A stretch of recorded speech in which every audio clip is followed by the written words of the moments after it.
Hi, and welcome to your tutorial video. Fincon Accounting provides you with a function to create a debtor's invoice, either from an existing sales order or without a sales order. In this video, I'm going to show you how to do this. First, I'm going to start with how to create a debtor's invoice from an existing sales order.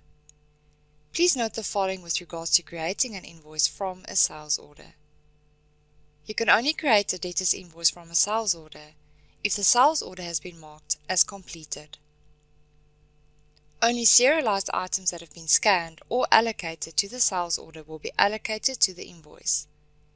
And if picked quantities have been entered for certain items on the sales order, only those items and quantities will be allocated to the invoice. Now that we have that out of the way, we can start with the process. Log into Fincon Accounting. Navigate to Debtors, then to Invoices, and lastly to Enter Invoice. Start by calling up the appropriate sales order by entering or selecting the sales order number in the Order Number text box.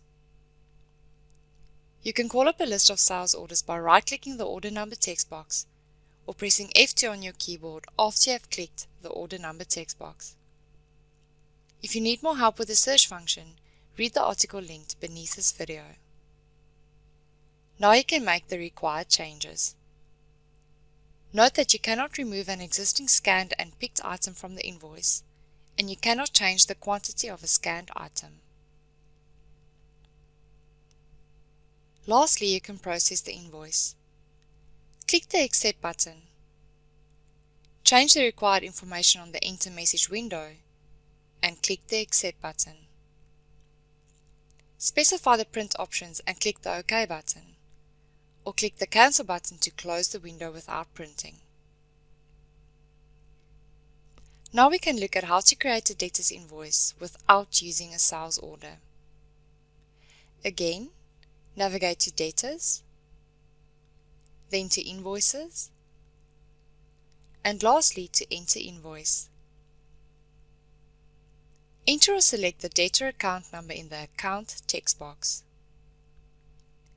When you click on the Account text box, the following message box will appear. You have not entered a sales order number. Do you want to accept it? Click the Yes button. You can call up a list of accounts by right-clicking the Account text box or pressing F2 on your keyboard after you have clicked the Account text box. If you need more help with the search function, read the article linked beneath this video.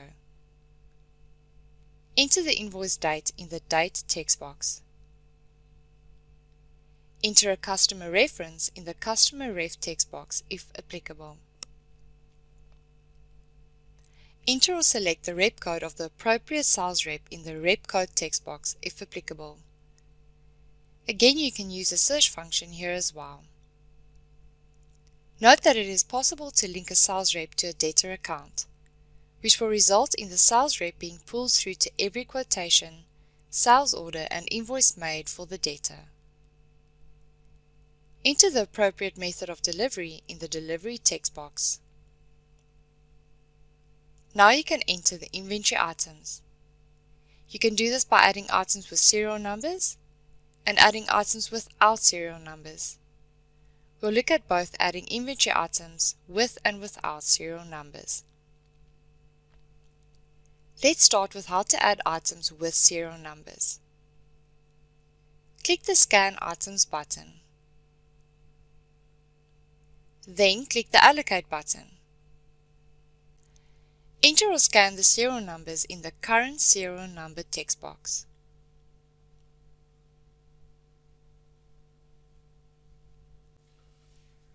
Click the Close button once all the serial numbers are in.